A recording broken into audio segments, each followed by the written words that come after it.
యనమదుర్రు అనేది ఒక చిత్రమైన క్షేత్రం. అక్కడ శివలింగం ఉంటుంది. శంకరుడు ఆ శివలింగంలో తల కిందకి పెట్టి పాదాలు పైన పెట్టుంటాడు.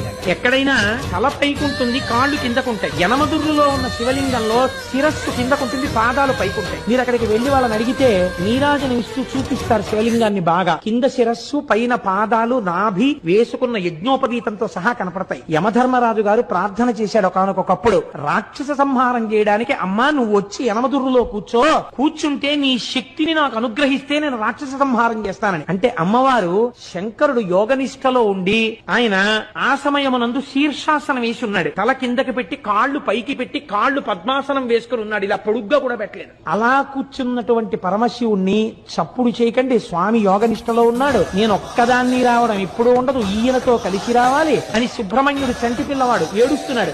ఏడుస్తున్న సుబ్రహ్మణ్యుణ్ణి ఒళ్ళో పెట్టుకుని స్తన్యమిస్తూ శంకరుణ్ణి ఓ చిక్కం లాంటి దాంట్లో పెట్టుకుని ఎత్తి పట్టుకొచ్చేసింది. ఆవిడ శక్తి స్వరూపం. ఎత్తి పట్టుకొచ్చి దేవాలయంలో పెట్టి కూర్చుంది. కానీ ఒక పుష్కరిణి సృష్టించింది. అక్కడ ఆ ఎదురుగుండా ఉన్న కోనేటిలో ఉన్న నీటితోనే అన్నం వండుతారు స్వామికి మహానైవేద్యానికి. ఆ నీళ్లతో వండకుండా మీరు ఎంత గొప్ప అగ్నిహోత్రం మీద ఎంత గొప్ప మినరల్ వాటర్ తీసుకొచ్చి వండినా సరే రాత్రి వరకు వండినా బియ్యం ఉడకవాలి.